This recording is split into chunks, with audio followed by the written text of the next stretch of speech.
자, 얘들아, 이어서 우리 또 함수 수업 해보자. 자, 원격 수업 두 번째 시간 시작인데, 우리가 저번 시간에 배운 게 대한민국 정부 수립 과정을 우리가 배웠어. 자, 그렇게 해서 대한민국 정부가 수립이 되었고, 그 정부가 구체적으로 7.18 청산, 농지개혁, 이런 여러 가지 활동을 했는데, 자, 그런 와중에 이제 6.25 전쟁이라는 게 터지면서 남한과 북한의 분단이 아예 고착화되는 그런 이제 역사가 펼쳐지는데 그 부분을 이번 시간에 한번 배워보자. 그래서 이번 시간에 6.25 전쟁 배우고 그 다음에 우리나라가 어떻게 발전해 나왔는지 그 부분을 배울 텐데 내용이 좀 많아. 반복해서 열심히 잘 공부하길 바래. 맨 처음에 6.25 전쟁을 보면 우선 전쟁의 이름부터 우리가 생각을 할 필요가 있는데 이 6.25 전쟁을 이제 다른 말로 이제 무슨 전쟁이라고 많이 부르냐? 한국 전쟁이라고 많이 불러. 한국 전쟁. 그치? 그래서 이제 6.25 전쟁, 한국 전쟁 등으로 많이 불리는데 이 6.25 전쟁이라고 함은 말 그대로 1950년 6월 25일에 발생한 전쟁을 우리가 6.25 전쟁이라고 부르고 한국 전쟁이라고 불리는 이유는 뭐 여러 가지가 있는데 사실 한국에서 발생한 전쟁은 6.25 전쟁만 있는 게 아니야. 여러 전쟁이 많은데 그 중에서도 왜 굳이 6.25 전쟁을 한국 전쟁이라고 부르냐? 외국의 입장에서 우리나라에서 발생한 전쟁 중에 가장 규모가 크거나 가장 이제 영향력이 컸던 전쟁으로 외국에서 6.25 전쟁을 이제 인식하고 있기 때문에 그 6.25 전쟁을 한국 전쟁이라고 부르는 것 같아. 그래서 한국 전쟁이라는 단어는 좀 어떻게 보면 외국에 좀 시각이 많이 반영된 단어가 아닐까라고 생각은 해. 물론 틀렸다는 건 아니야. 뭐 어떻게 부르든 그 전쟁을 우리가 제대로 아는 게 중요한 거지. 그래서 선생님은 이 6.25 전쟁이라고 이제 보통 얘기를 많이 해. 조금 더 객관적인 입장에서 바라볼 수 있지 않을까 싶어갖고. 자, 그래서 이 6.25 전쟁을 한번 알아보자. 자, 6.25 전쟁은 가장 중요한 게 전쟁이 진행된 과정을 아는 게 되게 중요해. 근데 과정도 많지 않아. 많은데 우리가 교과서 속에서 배우는 그 과정은 크게 한 4-5가지 정도 있으니까 그것을 중점적으로 잘 알아둘 수 있도록 하자. 우선 6.25 전쟁이 왜 발생했는가? 배경이 여러 가지가 있겠지만 당연히 남북 대립이 있겠지. 남북이 서로 사이가 좋았으면 전쟁이 발생했겠니? 아니지. 남북 대립. 그리고 에치슨 선언.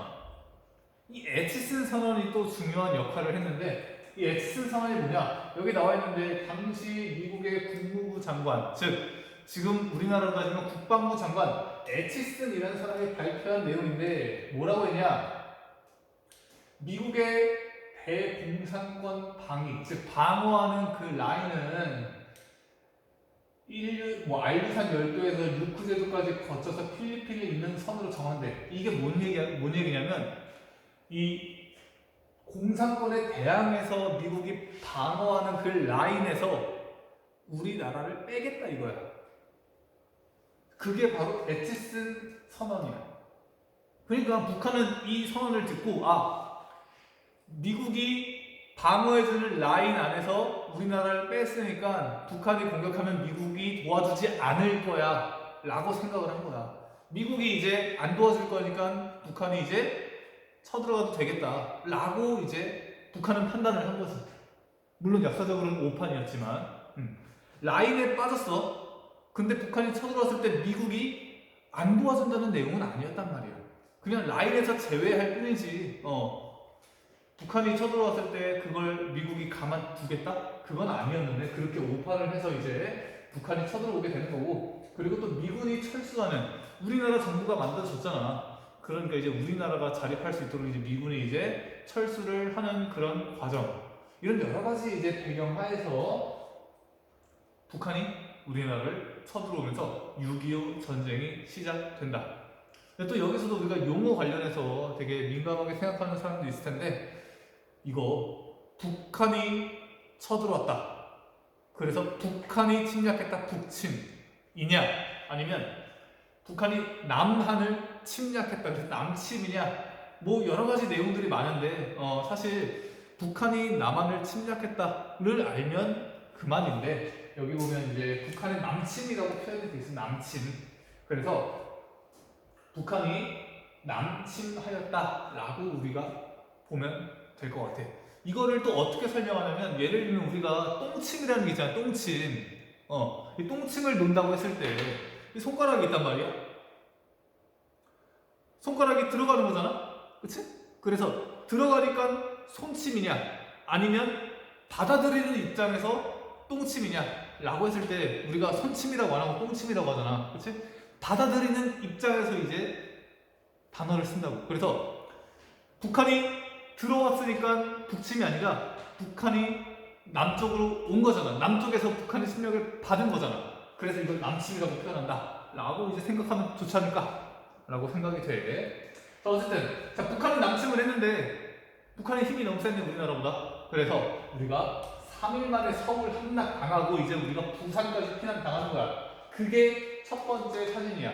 북한의 남침이라고 해갖고 이제 북한이 쳐들어와서 3일 만에 서울이 함락되고 그 다음에 많은 사람이 다 남쪽으로 도망가는 거야. 그 중에서도 낙동강 라인, 여기 낙동강이 흐르고 있는데 이 낙동강 라인을 기점으로 우리는 여기에 다 이제 숨어 있고 피해 있고 나머지 북한이 점령해 버린 거야. 그게 첫 번째 파트. 자, 그리고 두 번째, 그런 상황 속에서 이제 유엔이 이 북한군 침략군이라고 이제 명명한 다음에 이제 유엔군이 우리나라를 도와주러. 그래서 메가더 장군을 중심으로 이제 유엔군이 무슨 작전을 펼치냐? 인천 상륙 작전을 펼치는 거야. 인천에 군대를 상륙시킨 다음에 쫙쫙 올라가는 거야. 그리고 이제 우리나라도 으쌰으쌰 해서 이 낙동강 라인으로부터 이제 위로 쭉 올라가는 거지. 그게 두 번째야. 그래서 인천 상륙 작전으로 다시 우리 서울을 수복하고 북진, 즉 38선을 넘어서 북한으로 진군했다. 그래서 이 38선을 넘은 그 날이 바로 10월 1일이야. 10월 1일날 우리가 다시 그동안 열세였던 그 전쟁의 판도를 뒤집으면서 이제 10월 1일날 38선을 넘었다. 그래서 이날을 국군의 날로 지정한 거야. 우리나라에서 10월 1일. 그래서 매년 10월 1일날 국군의 날 행사 같은 거 하잖아. 군인 아저씨들 이렇게 총 멋있게 돌리고 그런 행사들 봤지. 자, 그 다음에 세 번째. 우리가 이제 쭉쭉쭉 올라가는 거예요. 두 번째 지표처럼. 인천 상륙작전을 기점으로 이제 우리나라 부대랑 이제 유엔군이 쭉 올라가는데 여기까지 올라간 거야. 와, 많이 올라갔네. 근데 중국이랑 가깝잖아. 그래서 이제 세 번째 파트는 뭐냐면 중국 공산당 등 중공군이 이제 밑으로 쫙 내려오는 거야. 근데 중국 공산당, 중국의 인구가 얼마나 많냐? 인해 전술로 이제 인원으로 쫙 밀어붙여. 그래갖고 이제 세 번째 보면 중공군이 참전하면서 이제 우리나라가 이제 밑으로 밀리는 형세가 펼쳐진다. 이게 세 번째 파트야. 그 중에서도 이제 장진호 전투라는 게 유명하지. 장진호 전투. 여기서 이제 우리나라랑 이제 유엔군이 이 중공군에 많이 이제 타격을 받은 거야. 그리고 이제 우리나라가 이제 도망가야 될 거 아니야. 그 도망갈 때 여기 흥남이라는 지역이 있네. 여기서 이제 배 타고 일로 이제 철수하려고 하는 그 과정 속에서 이 흥남철수라고 하는데 이제 많은 이제 에피소드들이 많았지. 우리 이제 영화 중에 국제시정이라는 영화가 있어. 거기서 보면 이 장진호 전투에서 우리나라랑 유엔군이 이제 중국 공산당군에 이제 밀리면서 이제 여기 흥남부두, 여기 흥남 지역까지 이제 철수를 하고 여기서 배 타고 넘어가는 그런 이제 철수의 과정이 나오는데 그때 배 타고 이제 가는데 배는 별로 없는데 도망가야 될 사람은 되게 많은 거야.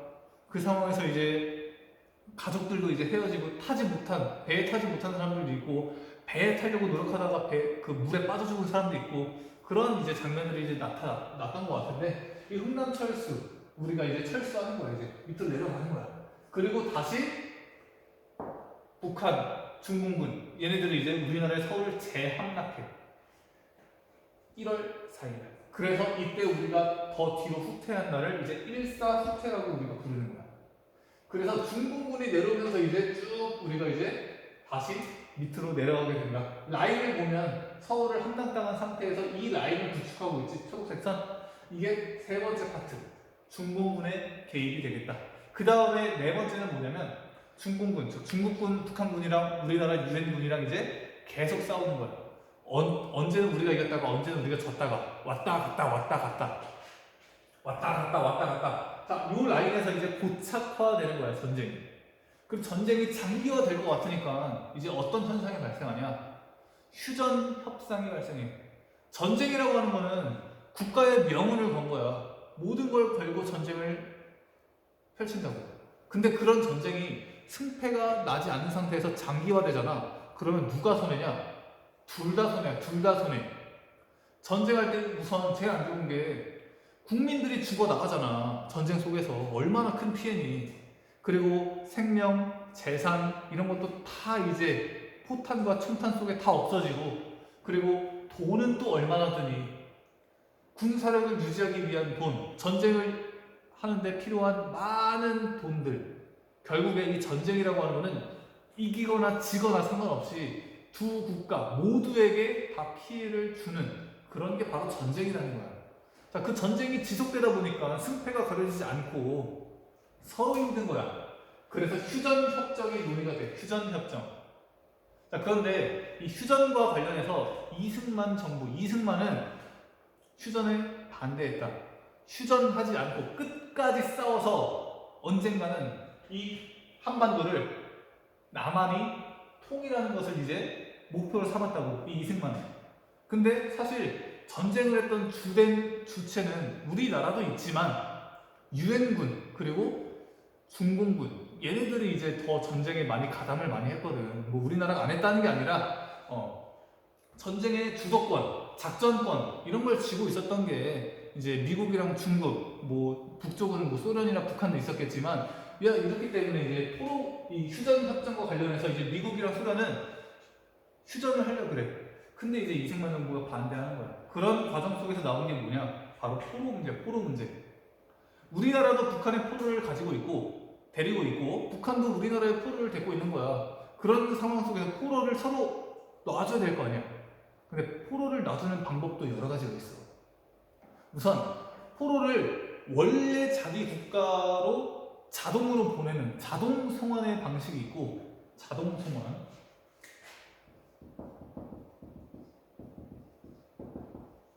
자동으로 원래 국적의 나라로 그냥 보내는 거야. 그리고 이제 자유송환이라는 것도 있어.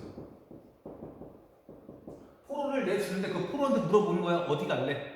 그 포로가 원하는 대로 보내주는 거지. 근데 당시 국제법상 제네바 협정에 의하면 이 자동송환이 이제 원칙이긴 했는데, 그래서 북한은 당연히 자동송환을 주장하는 거야. 근데 우리는 포로들이 가고 싶어하는 곳으로 보내주겠다.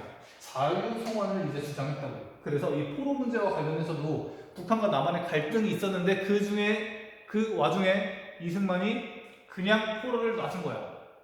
협의가 되지 않은 상태에서 포로를 그냥 놔주니까 북한이 화가 나잖아. 그래서 막 갈등이 더 심했다고. 그래서 이 갈등 때문에 휴전도 많이 미루어지고 막 그런 상황 속에서 결국에 1953년 7월 27일 날 정전협정, 일시 정지하는 거야, 전쟁을. 이런 정전협정이 체결된다. 이러면서 6.25 전쟁이 마무리가 되는 거야. 자, 그 결과 이승만 정부는 끝까지 정전협정, 요거 휴전에 반대한다고 했잖아. 그래서 미국이 한미상호 방위조약을 체결해 줄 테니까 반대하지 마라. 그 내용이 뭐냐? 뒤에 나오겠지만 미국이 말 그대로 우리나라의 안전을 보장해주겠다라는 조약이야. 그래서 이걸 받고 이승만이 알겠습니다 하면서 이제 정전협정이 체결된 거고, 극심한 인명피해, 재산피해, 이산가족 발생하고 남북 갈등 심화되는 이런 현상을 일으킨 게 바로 이 결과를 초래한 게 이 6.25 전쟁이 되겠지. 우리가 일본으로부터 독립한 지 얼마나 됐다고. 우리나라 사람들끼리 서로 죽이는 이런 6.25 전쟁이라는 정말 비극이 발생한 게 얼마나 안타까울까. 정말 우리나라의 독립을 위해서 목숨을 바쳐간 그 독립운동가들이 우리 민족끼리 서로 총 겨누면서 포탄 겨누면서 서로 죽이는 이런 전쟁을 벌여왔을까? 당연히 아니겠지. 하지만 결과적으로 역사적으로 이러한 전쟁은 벌어졌고, 그 전쟁의 결과 남한과 북한의 분단이 더욱 심화되는 계기가 되었다. 그래서 지금까지 온 거야.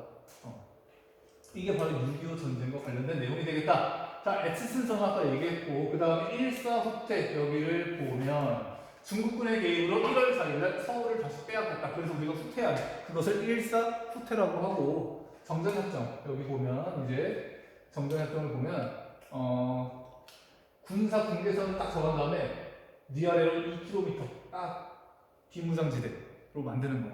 그러면서 이제 전쟁을 일시 정지하는 휴전협정이라고 할 수 있는 이 정전협정이라는 게 발생한다. 체결된다. 그 다음에 한미 상호 방위조약. 이렇게 발음이 안 되냐? 한미 상호 방위조약. 자, 여기 보면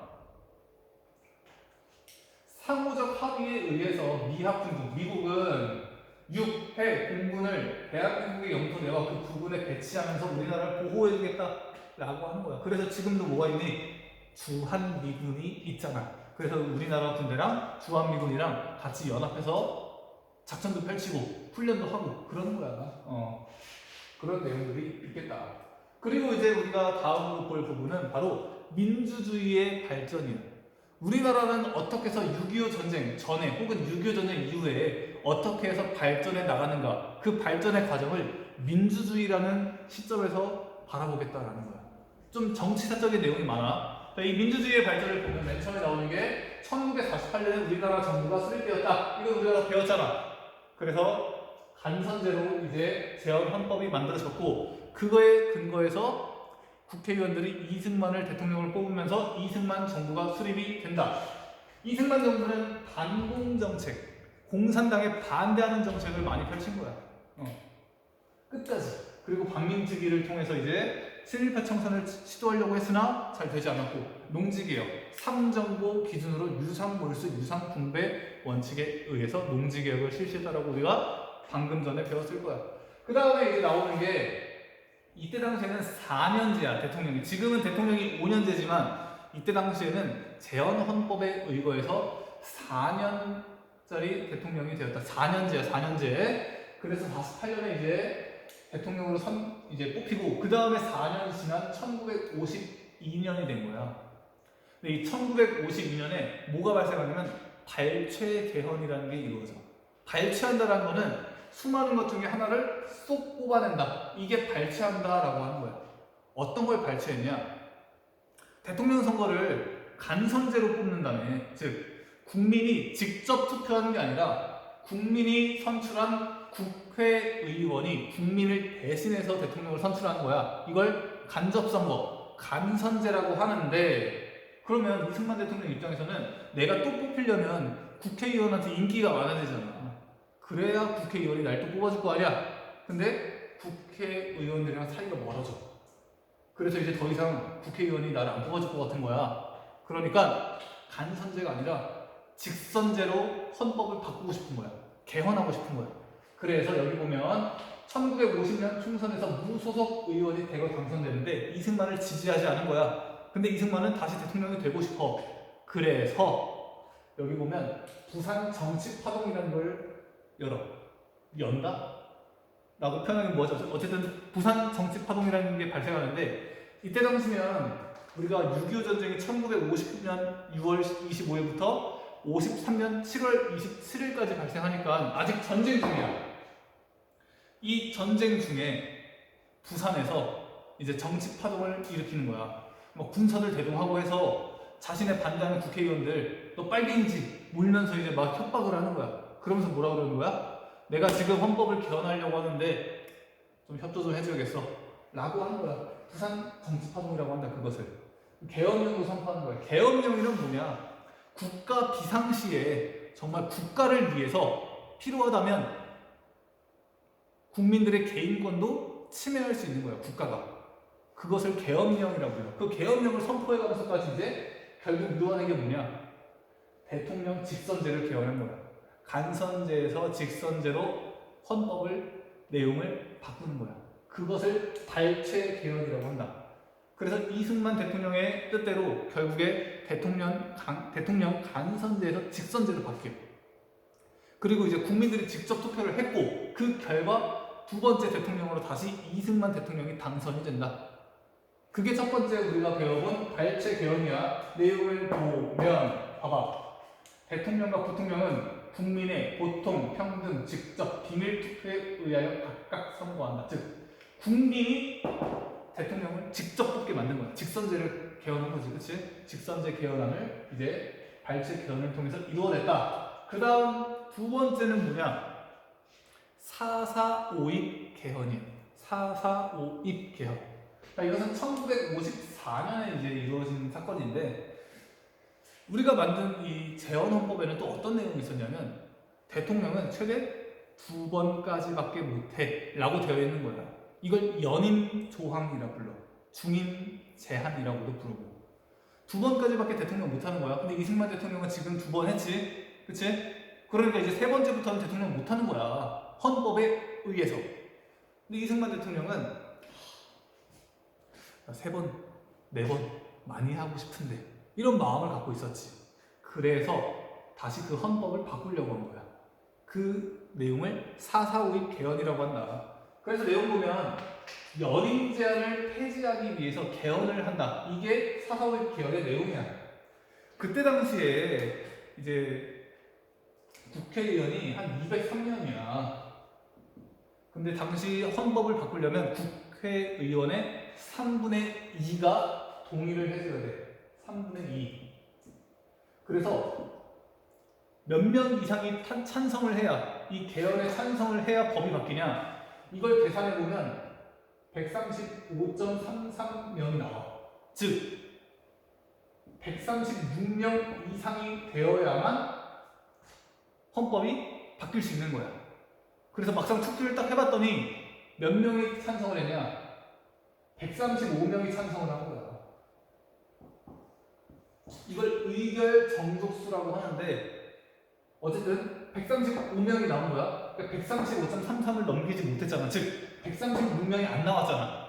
그러면 이제 이 4.4.5입 개헌이 이루어지지 않은 거야. 그래서 당시에도 이 개헌 투표를 하고 그 자리에서 부결되었다라고 이제 국회의장이 땅땅땅 찍었다고.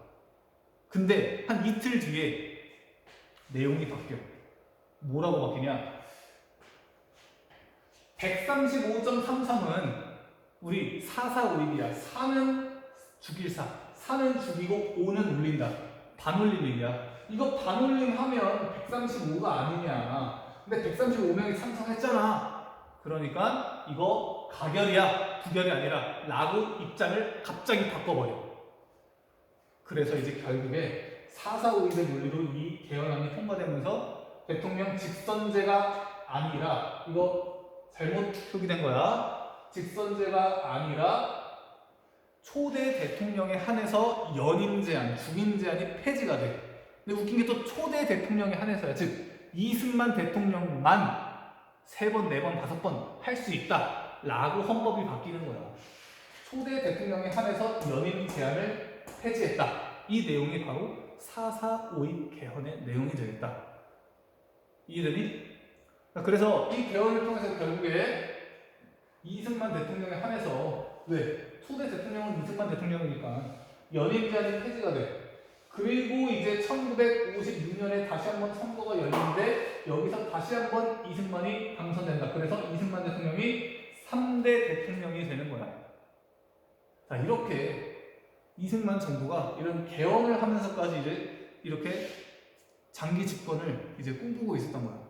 그러니까 다른 정당에서는 이거 계속 갈아치우려고 노력했을 거 아니야. 그래서 여기 보면 뭐 못 살겠다 갈아보자 이런 이제 문구를 통해서 이제 당시 이제 뭐 민주당이라고 할 수 있겠지. 그 당이 이제 이승만 정부를 이제 견제를 한 거야. 자, 그런 상황 속에서 이제 조봉암이라는 사람이 등장하는데, 이 조봉암이라고 하는 사람은 진보당이라는 정당의 이제 장이라고 할 수 있는 사람이야.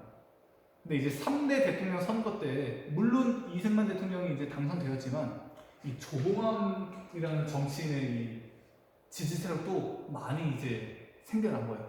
그래서 이제 견제할 만한 이런 세력이 등장했는데, 조봉암이 4번째 대통령 선거 때 나오면 충분히 위협이 될 수가 있는 거야. 위협이 될 수 있는 건 어떻게 해야 되니? 싹을 잘라버려야지. 그래서 이승만이 이제 이 조봉암을 이제 처형시키는 진보당 사건이라는 거를 이제 일으킨다. 이 진보당 사건은 너 빨갱이지? 아닌데요? 너 빨갱이야 하면서 처형시킨 거야. 그게 바로 진보당 사건. 얼마만큼 당시에 반공 정책이 강력했는지 알 수 있겠지. 물론 북한이 쳐들어와서 6.25 전쟁이 발생해서 많은 피해를 입은 우리나라 입장에서 반공 정책 뭐 있을 수 있지. 근데 그것을 이용해서 정치적으로 이제 권력을 이제 유지하기 위한 수단으로서 이제 이런 반공 정책을 쓴 면도 없지 않아 있다는 거야. 라고 이제 일단 표현할게. 자, 그래서 이제 조국만 처형시킨 게 바로 진보당 사건, 그리고 뭐 신국가보안법 이런 걸 통과시키면서 더욱 반공 정책에 힘을 쫙 실어주는 거야. 그리고 이제 경향신문이라는 것도 폐간한다. 당시 경향신문이 이승만 정부를 비판하는 거야. 그러니까 이걸 폐간시킨 거야. 이렇게 이승만 정부가 흘러가다가 이제 또 뭐가 발생하냐? 3.15 부정선거라는 게 발생해. 1960년 네 번째 대통령 선거가 이제 치러지는데, 당시에 대통령 후보로 나온 사람이 이승만 그리고 조병욱이라는 사람이었는데, 이 조병욱이라는 사람이 병이 있었어. 병이. 그래서 선거를 몇 달 이제 남겨두고 이제 한 2월쯤인가 그때 이제 미국으로 이제 수술을 받으러 이제 가는 걸로 알고 있었는데, 어쨌든 이 조병욱이라는 사람이 병 때문에 병사를 했대. 병으로 죽었다고. 일단 자, 그러니까 이제 대통령에는 이승만이 당선이 된 거야. 근데 이 부통령으로 이승만이 밀고 있었던 사람이 이제 이기붕이라는 사람인데, 이 이기붕이라는 사람이 당선이 돼야 되는데 당선될 것 같지가 않은 거야. 이승만 대통령이 1875년생이야. 그러면 1960년이면 우리나라가 몇 살이야? 25. 약 86살이라고 볼 수 있겠네. 그러니까 고령이잖아. 이런 고령의 나이에 이제 일단 4대 대통령 당선됐어. 그러니까 중요한 건 뭐야? 내가 나이가 많으니까 언제 어떻게 될지 모르는 거야. 그러니까 내 편, 내가 밀어주고 있는 이 이기붕이라는 사람이 이제 부통령으로 당선이 돼야, 내가 만약에 어떻게 돼도 나의 뜻을 이어서 나의 팀이, 이 이기붕이 이제 정권을 장악하게 되는 거지. 그래서 이 이기붕을 이제 부통령으로 당선시키기 위해서 이제 3.15 부정선거를 이제 여는 거야. 1960년 3월 15일 날 부정선거를 이제 계획을 하고 이제 실시를 한다. 근데 이게 들통이 난 거야. 그러니까 국민들이 가만히 있겠니? 가만히 안 있겠지. 마산에서 시위가 발생하고, 또 이 과정 속에서 당시에 시위를 했었던 이 김주열이라는 사람이 갑자기 없어진 거야. 그리고 나중에 찾아봤더니 바닷가에서 이제 시체가 발견되는데, 이 김주열한테 이제 최루탄이 이제 박힌 상태로 이제 죽어 있는 거야. 근데 이제 이 김주열이 어쨌든 이 시위 과정 속에서 이제 정부의 과잉 진압의 결과로 이제 사망하니까 이제 4.19 혁명이 발생하는데, 즉 이것을 기점으로 김주열이라는 사람을 기억해야 돼. 4.19 혁명이 나올 때 키워드로 잘 나와. 이 김주열이라는 사람이 시위 도중에 정부의 과잉 진압으로 사망했다. 이게 전국에 알려지면서 더 이 3.15 부정선거에 대한 이제 시위가 들끓게 되는 거예요. 그러면서 4월 19일 날 전국적으로 이제 시위가 발생했는데, 이것을 우리가 4.19 혁명이라고 부른다. 그래서 이승만 대통령의 하야를 요구하는 이런 시위가 쭉 발생하고, 4월 25일에는 전국 교수단이 성명서를 발표하는 거야. 이승만 대통령 하야하라고. 교수의 시국선언. 지금 국가의 상태를 당시, 지금도 그렇지만 사회의 지성인이라고 할 수 있는 이 교수들이 딱 시국선언을 하는 거야. 지금 굉장히 위험한 시기다. 이승만 대통령 하야하라 라고 이제 선언을 하고, 그 다음날 4월 26일 날 이승만 대통령이 하야하면서 4.19 혁명이 진행이 되었다 라는 거야. 그래서 이승만 대통령이 하야를 했네. 대통령 자리가 비었네. 그 자리를 이제 허정이라는 사람이 이제 임기적으로 이제 단기적으로 권한 대행을 했고, 그래서 그것을 허정 과도정부라고 부르고, 그리고 이승만 대통령이 하야한 다음에 개헌을 해. 헌법이 바뀌어. 그래서 양원제 의회, 이거랑 반대되는 이야기를 단원제라고 하는데, 예를 들면 우리나라는 국회의원의 종류가 하나잖아. 그냥 국회의원이잖아. 그걸 단원제라고 하는데, 양원제는 뭐냐? 국회의원의 종류가 두 가지라고 하는 거야. 상원, 하원. 마치 미국처럼. 이때 우리가 양원제 의회가 잠깐 배웠었고 내각 책임제가 구성되었다. 내각 책임제. 대통령 중심제가 아니라 내각 중심제, 내각 책임제. 내각이라고 하는 거는 쉽게 얘기하면 무슨 부 장관, 국방부, 기획재정부, 지금으로 치면 교육부, 뭐 상업자원부 등 이런 장관들이 중심이 되어서 이제 정치를 이끌어 나가는 거야. 그리고 그런 장관들의 총책임자는 누구냐? 국무총리야. 국무총리. 지금으로 치면. 그래서 그것을 내각 책임제라고 한다. 대통령 중심제랑은 조금 이제 다른 결이라고 할 수 있지. 이게 이제 그 결과로서 이제 맺어지게 되고, 의의는 학생 시민 중심의 민주주의 혁명이다. 우리나라에는 정말 국민들이 중심이 되어서 무언가를 바꾼 혁명을 일으킨 게 있는가? 많지. 많은데 그 중에서도 우리가 이제 해방 이후에 이 4.19 혁명을 이제 시민 중심의 민주주의 혁명으로 이제 많은 의미를 두고 있다라고 하는 거야. 요게 바로 4.19 혁명이고, 아까 얘기한 선생님이 얘기한 4.4 편에 관련된 내용은 여기 있는 거야. 그래서 이제 보면 이 헌법 공포 당시의 대통령에 대하여는 재앙을 적용하지 않는다. 아니한다.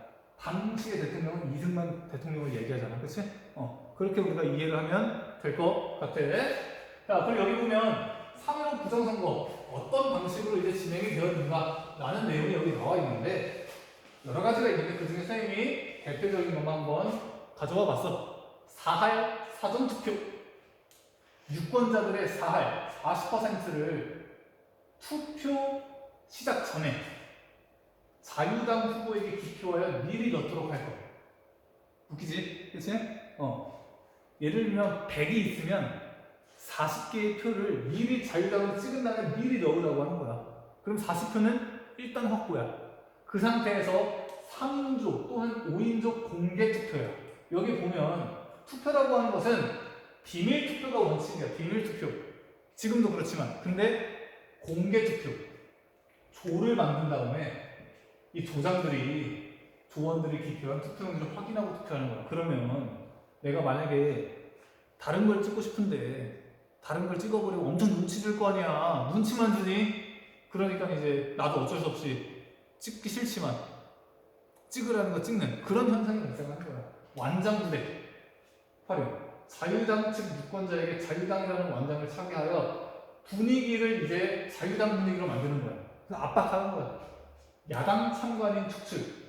참관인이라고 하는 것은 정말 투표가 진행되거나 투표 이후에 개표를 하는 과정 속에서 서로의 관련자들이 이제 같이 함께 부정 발생하나 같이 감시하는 거야. 근데 야당, 이승만 정부의 비판적인 이런 야당 참관인을 참관할 수 없게 아예 그냥 축출해버린 거야. 말도 안 되는 거지. 이런 걸 이제 하면서 부정선거를 일으켰다. 이승만 정부가. 그래서 4.19 혁명이 발생했고 그 결과 이제 이승만 대통령이 하야하게 되었다. 자, 이승만 대통령이 하야했네. 그리고 이제 허정이라는 사람이 그 권한 대행으로 이제 대통령직을 하고 있는데 다시 대통령 뽑아야 될 거 아니야. 그치? 그래서 4대 대통령 선거가 다시 열린다. 다시. 그래서 그 결과 어떻게 되었는가? 대통령의 윤보선, 국무총리의 장면이라는 사람이 당선돼. 둘 다 민주당 사람이야. 근데 아까 얘기했지? 다시 개헌을 해서 대통령 중심제가 아니라 내각 책임제로 바뀌었다고. 내각 책임제에서는 국무총리가 이제 실권을 장악하는 그런 현상이야. 그런 이제 입장이라고. 내각 책임제에서는. 그래서 이 시기를 이제 윤보선 정권이라고 하는 게 아니라 장면 내각이라고 부른다. 왜? 내각 책임제에서는 국무총리가 실권을 잡고 있기 때문에. 그래서 이 장면 내각 시기 때 경제개념, 경제개발 5개년 계획, 그리고 부정선거 및 부정축제자 처벌, 3.15 부정선거와 관련된 거야.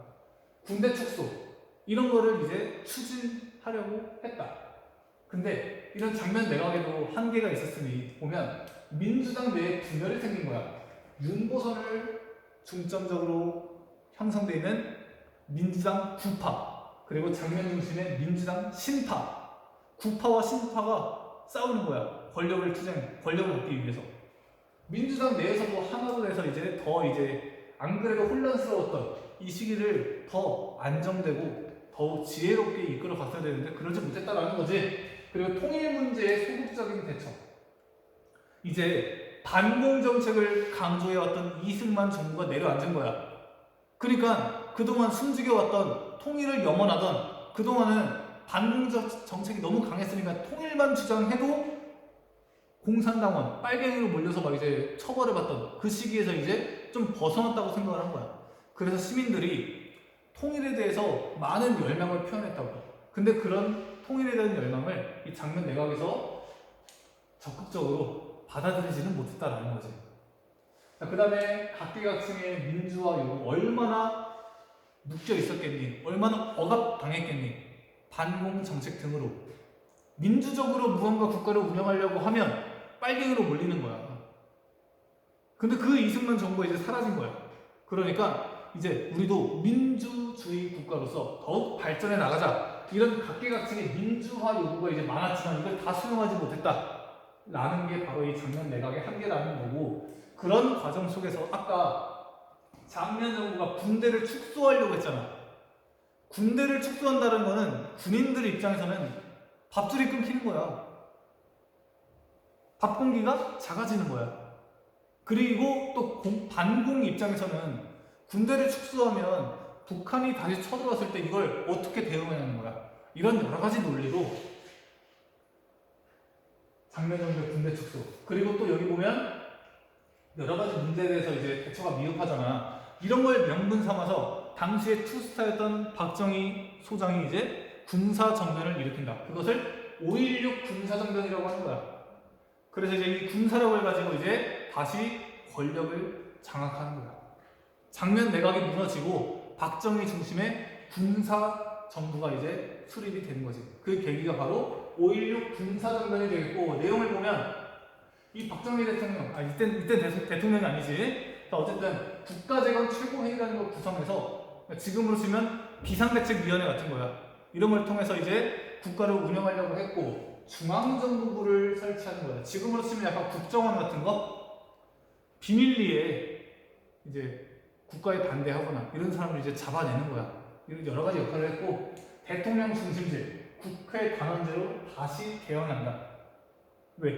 이제 박정희 대통령이 이제 대통령이 되어서 대통령 중심으로 국가를 운영하려고 한 거지. 여기 보면 남북학생회담 개최요구가 있는데 장면 내각 시기 때 이제 나타난 거야. 가자 북으로 오라 남으로 하면서 통일운동이 이제 장면 정부 시기 때, 장면 내각 시기 때 이루어졌는데 대표적인 문장이 가자 북으로 오라 남으로, 이런 문장들이 잘 나오더라. 그래서 넣어놨다.